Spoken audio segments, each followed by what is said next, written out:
Yep.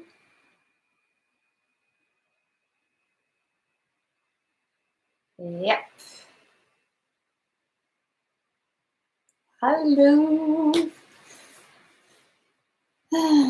Okay, as always, I wait a little bit to connect. It's really cold here now. Winter is back. Hello, hello. Today's topic is paragliding harnesses. So, hello, Miguel. ¿Cómo estás en Argentina? Hey, Spaiku. Today is about harnesses. So if you please wait a few more minutes, I'm gonna start. I just wait for some more people to connect because I was late, but you know, forecast was not so good when I checked first time, and I was waken up by beautiful sun, so I went for a relatively long bike ride, but I met some friends on the way, so that's why I was late. Manda un aló para mi prima Paula. Te llamo. Aló, Paula. Hej, hej, hej. Marek, dzisiaj jest to samo, co w poniedziałek było już po polsku. Także tylko powtarzam się po angielsku. Okay, so I see a little bit of you is connected. To not waste any more time. The topic, it will be not so long. And I will try to make it as short and brief, but I think it's a kind of important topic to talk. So, harnesses. You know, I'm meeting a lot of people and they're like, oh, this condition were really rough and I didn't feel really like this.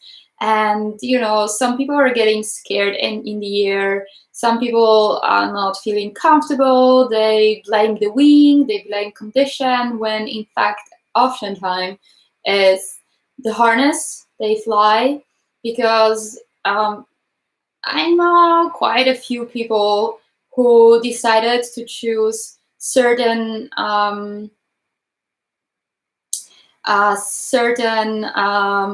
harnesses because of the price, and they don't put too much importance to the harness.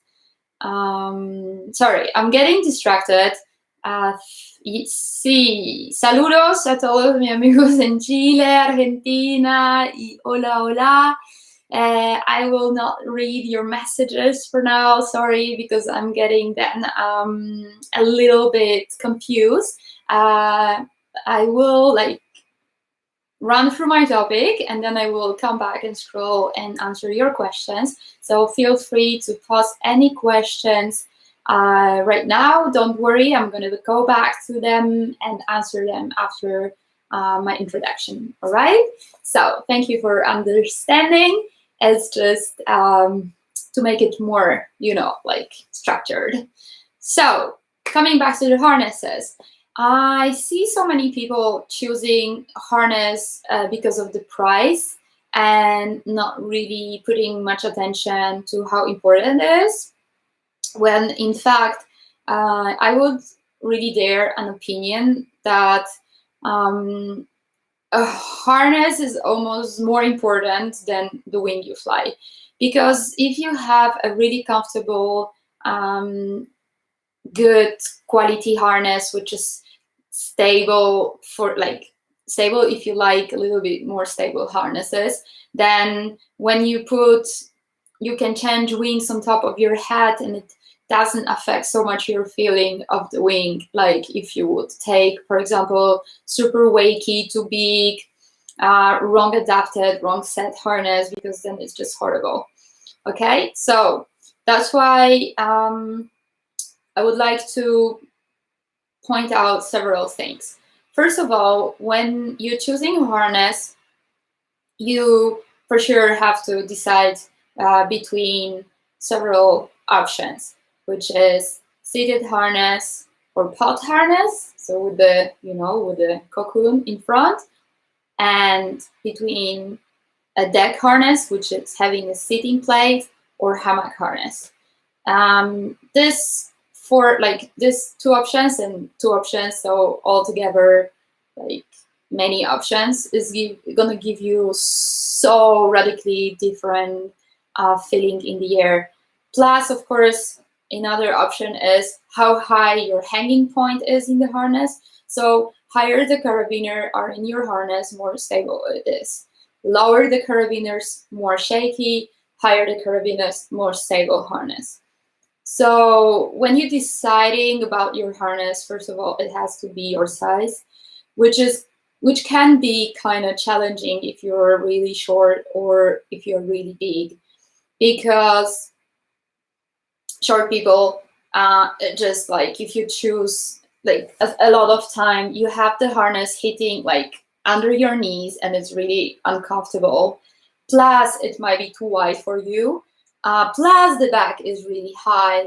Many even small harnesses have really long back part, and it makes everything really like kind of uncomfortable and clumpy, and you're just, like flying inside the harness when you're flying, and it's just not working. So small people, pay attention that you have the harness which is kind of fitting you. Probably you won't have 100% perfect, but it has to be as optimum as possible for you. With the cocoon, you can work your way through. I mean, like you can restitch it, make it shorter. I know some pilots who put like, a foam or a piece of styrofoam under, like in front of the cocoon. So basically you have like kind of shorter legs, but then you have this piece of extension in your legs, and the cocoon is still in tension, because if you shorten too much, then the entire cocoon is doing something like this, and you're just losing performance. So this is something to have in mind when you're setting up your harness with the cocoon. And the other point, which is very complicated for short people, a lot of times the people who are making harnesses are normal size or big guys. So when they are scaling the harness, in some points they are landing with the wrong position of the main riser of the harness, and you are starting to just hang back, because we, like short people, have kind of short legs as well, but still the body weight a lot. So if the harness is wrong scaled, wrong calibrated, you might end up with this like banging back, like especially harnesses which are generally very heavy. And then like my exit seat, it has two protectors, like you put two rescue parachute at the back. And when I did fly with very few ballast, then I was ending up like flipping back. So imagine this is the back of the harness, this is the nose of the harness, like I'm sitting like this inside, okay? So without the ballast, without the water ballast, and the rescue parachutes at the back, I would basically like flip like this.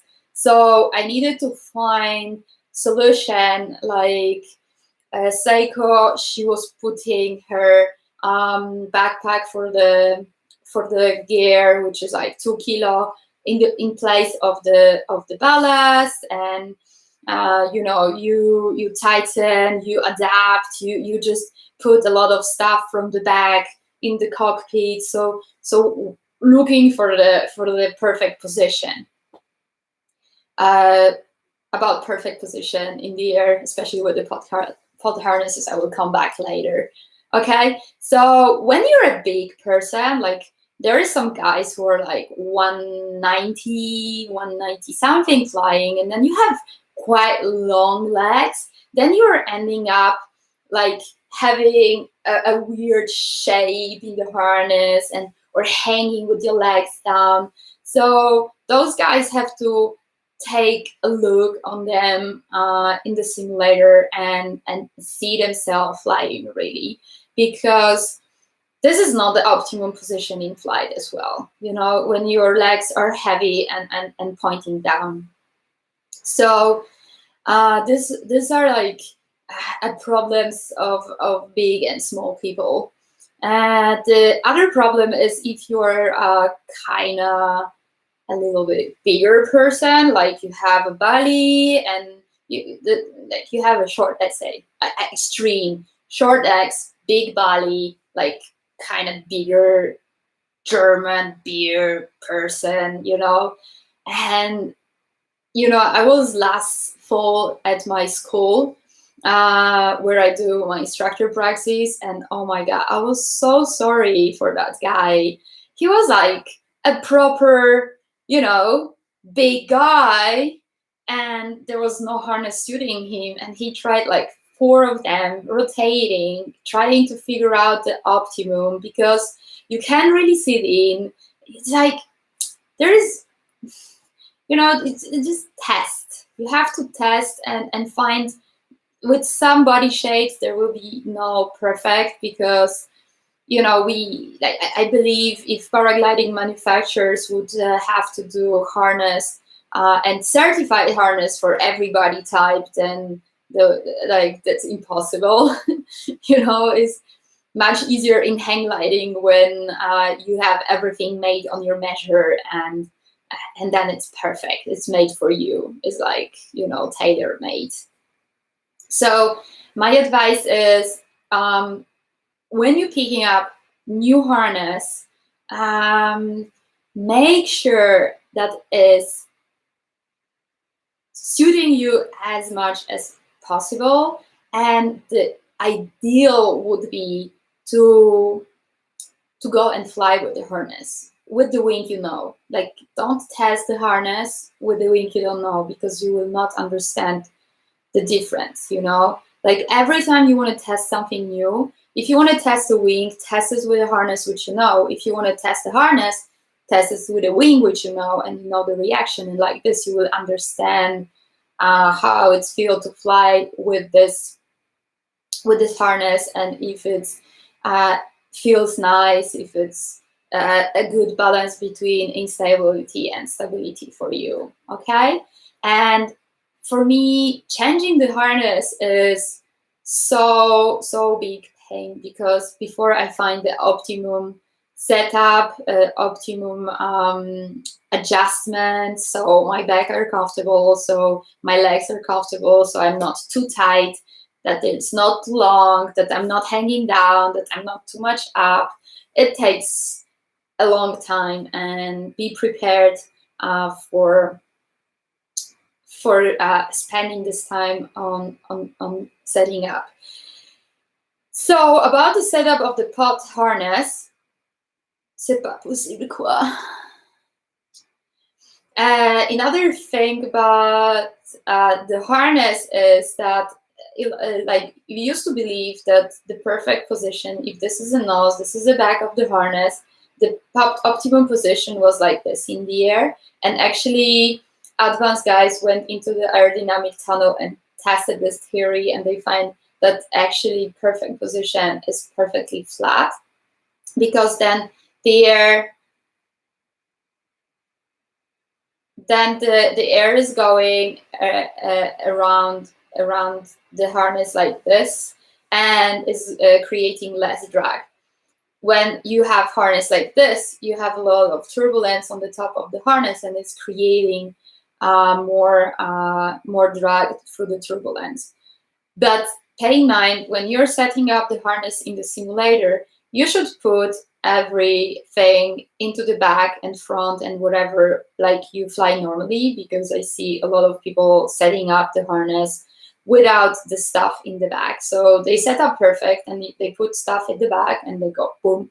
Okay, so put everything in, set up the harness, and depending a little bit of the model, but most of my harnesses I set up a little bit like this, because when the air like push here from the front when you fly, you will naturally go a little bit up, and then you're perfect. So to find this sweet point when you're perfectly flat in the air, there are two things. Make a photo from the side when you're in the simulator, and then when you go to fly, ask somebody to make photo of you in the air, and then you will know if it's good. Okay. So deck harnesses, like generally they are advised for beginners for sure. Like all beginner seated harnesses, having the decks and the acro harnesses, and then we have. And then you have the, I'm answering the questions on the end.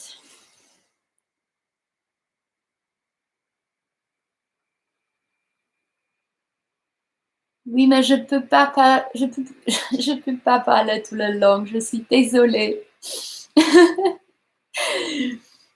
Then we have the hammock harnesses, and I know some people who say hammock harnesses are quite stable. For me, I don't feel it. I mean, every time I take my wing, which I know from the normal cloth harness, and then I take it to the hammock harness, I feel so much more of the wing, and it's so much more unstable. So I guess you just need to fly more with this type of harnesses, especially those of you who want to go for hike and fly, PV flying, and they look for a lighter equipment. It feels weird on the beginning, and it's like the compromise between weight and comfort is always like on disadvantage of comfort when you take a lot of weight away. I managed to find like kind of comfortable harness which is durable as well, and I'm quite happy with it. I'm still looking for the perfect like trim of the harness so I feel more stable in it. I fly now Colibri, and it was I fly it for a few seasons now. I didn't fly a lot. Now last season I managed to find a really nice fine tune, but I'm still perfectioning it. You know, I'm a detail freak, so I want to be 100% comfortable. So you just have to go and find your gear. For the hike and fly harnesses, this is like for the higher staff when you have no protector. I have one which is now Sub Air Everest 2, and like there I think I've tested a lot of them. I basically tested like so many of the like super light harnesses, and there's just super uncomfortable to a little bit uncomfortable, but it was always uncomfortable. I'm super excited to test the new Cortel Cryo 3. I hope this one will be finally as comfortable as expected in the air, but let's see what's gonna happen. The thing which you need to pay in mind with those non airbag, no protection harnesses, that you know, in case shit happen, you're gonna get everything into your bag and in your bag. So if you are not so skilled yet on taking off and landing, maybe you should think to add a little bit of this weight and still to have a protector until you are not 100% skilled to be able of flying the non-protection harnesses. It's always a little bit of mental game as well. And yeah, you should just know what you're doing, not because just thinking about a weight and saving weight and then doing yourself, like harming yourself just because you didn't have this something under your butt. Okay, so I think that's it. Very important that, like, to summarize, as I said, if you're like me, more on sensitive side and more on feeling the air more, then probably you would like to go for some more stable harness. If you are like, some of my friends, they don't realize anything in the air and you need this information to fly good, then you can go to something more more unstable, and just test for yourself what does the best work. Generally in competition, we are trying to have quite stable harnesses, because like this, when you glide, you don't make this kind of movements in the harness, so the wing doesn't lose performance. In the relaxed flying, I don't know how much it is important. I think they're like for long cross-country flights, comfort probably, well, the competition harnesses anyway, they're so super comfy now that there is no question of compromising. But if you need to hike up for a longer time, then there you will need to find some compromise between the weight and the comfort, and look for the perfect one for you. And yeah, just think about this, that this most important part of your gear, you know? Okay, so I'm gonna come back to questions. I'm looking at my... If you have any questions, I will be super happy to answer now. Just write it and I will read. Yeah. Walter, I already sent it. Hello to Paula. So I say hello. Maria, saludos a Chile. Okay.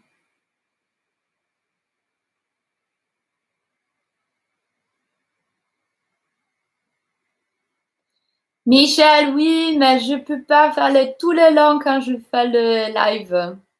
Parce que si je fais un tout le long, ça va être toutes les semaines, juste faire de live les soirées. J'aimais bien avoir un peu de vie privée aussi. Alors, désolée, si tu veux avoir quelque chose, l'info, tu juste mettre les questions et je te réponds en français. Ça, je peux faire. J'ai encore de temps, ok?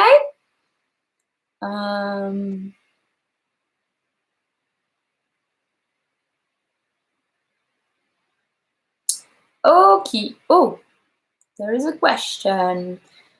Do you have any... So, Adriana is asking, do you have any advice for a person which needs to deal with motion sickness? I am at the beginning of my flying and this disease is really bad for me. I can't fly too long, even if I know that I could. Danke.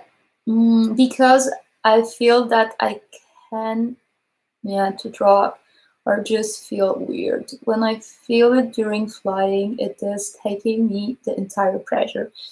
Okay, Adriana, so I totally fulfill with you. It's a great question. When I started to fly for probably first 2 years, I was feeling sick in the air. And one of the things making me sick was my vario sound. How weird is that? When I changed the vario, I was already feeling so much better. The second thing, which is super important, is that your harness, you will need a harness probably which is more stable, so you don't have too much of this.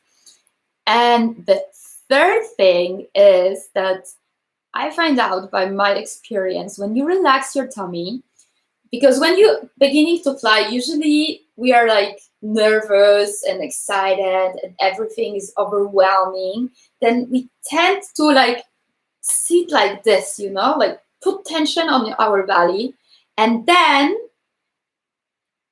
with the time, you get this weird sensation. Like I did have like a weird sensation on my lips and my fingers, and then next thing I felt like weird belly, and I could feel like dizzy in the air. So try to relax your body, try to breathe normally, and put your bag on the harness when you fly, and try to move with your bag with the harness, okay?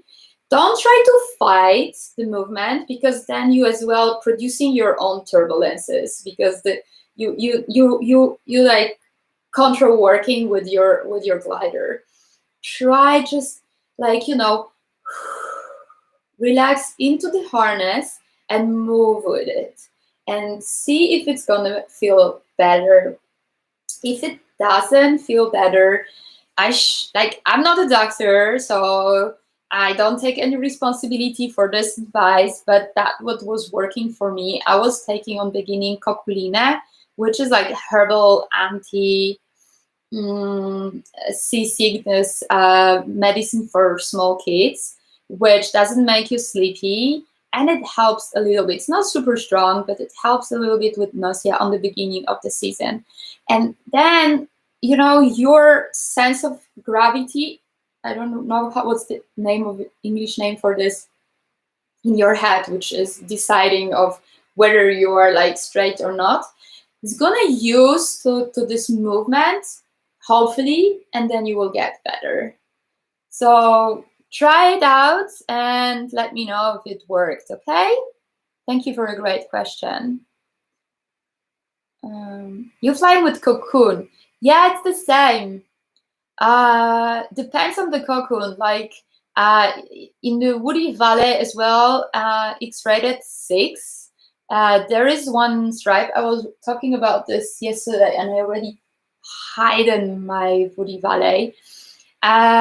Seiko told me, like, I never felt it, but Seiko told me she felt very airsick in this harness on the beginning. And there is like one strap which is like next to your bottom, and if it's loose, then the harness is moving weirdly, and then you can get this like motion sickness. So try to work on your position. Try to maybe not lie too much, because then you're putting tension as well. Try to set up your harness that your elbow is next to your carabiner. When you put your hands like this, you're next to your carabiner. Then you will be a little bit more upright.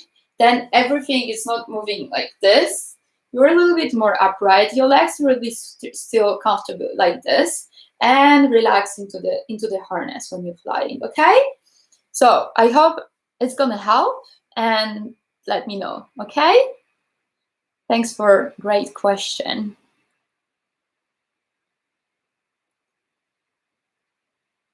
Ok. Justine, c'est quoi incroyable que je parle français?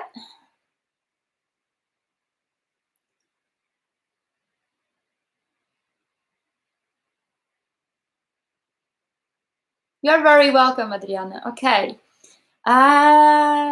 Road Biker 80. How important is aerodynamic? Well, it's your performance. So, especially when we are flying on the high level, like World Cup, World Championship, European Championship, and you're racing.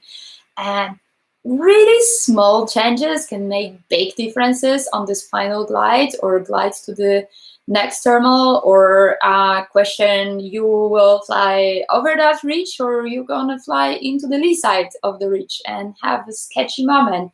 So for sure, you wanna make sure that you win in every place. So as I spoke last week, perfectly trimmed glider, and the aerodynamic is quite important because it's improving your gliding ratio.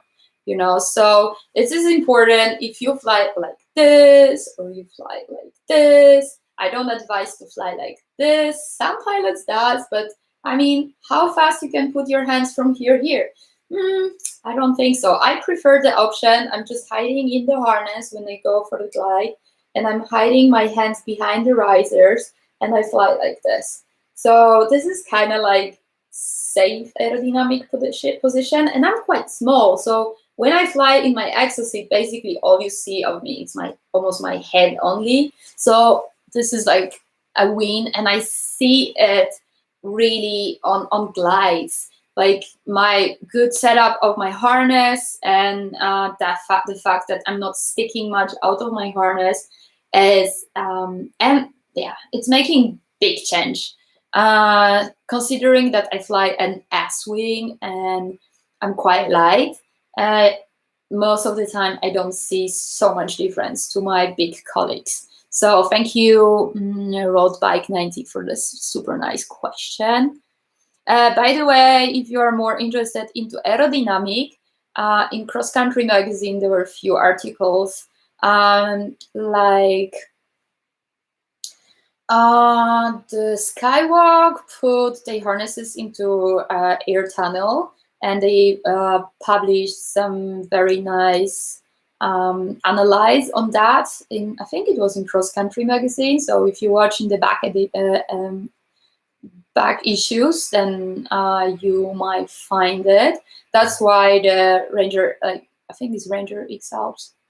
Yeah, the harness from Skywalk has this blown up thing, and there is no hocus pocus with this blowing up back of the harness. It makes some sense, and it was tested in the tunnel. So yeah, and there was another one by Bruce Goldsmith in Cross Country magazine, the difference between seated and lying harness, and the theory and the differences and win-loss. Okay, so you might want to watch that one. And if you are German speaker, there is a beautiful book by Nestler about missing link, and there is entire book only about importance of the harness. So you might want to have a look at that. And this guy is, come on, like, he's a genius. So I still didn't got that one, but I will try to read it as well to understand even better from constructor point of view. I'm scrolling for Instagram questions.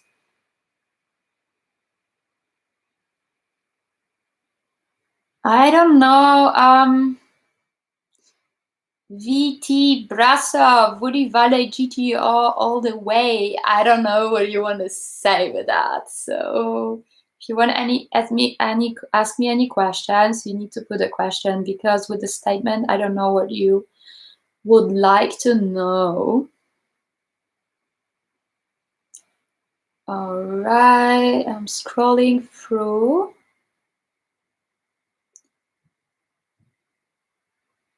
I'm scrolling for the questions. Okay. Damn. It's really hard to scroll because I have my letters popping up.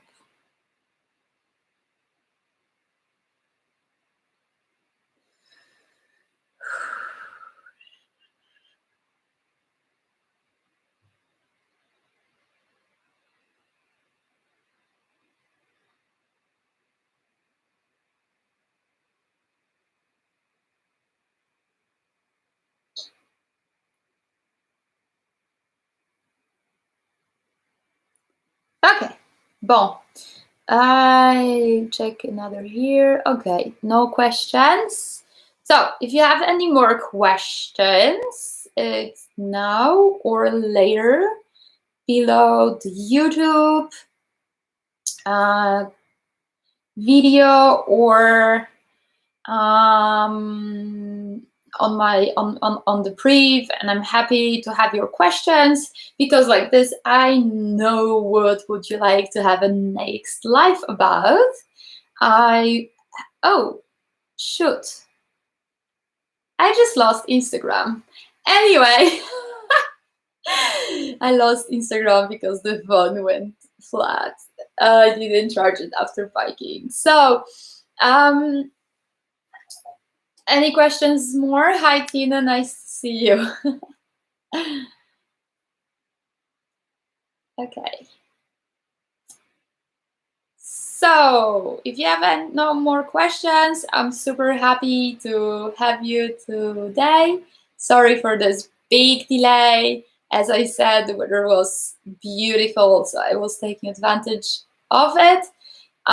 If you have any questions, drop me a message and I will try to answer with the next live. Have a nice evening, have a great week, and see you next week. Bye.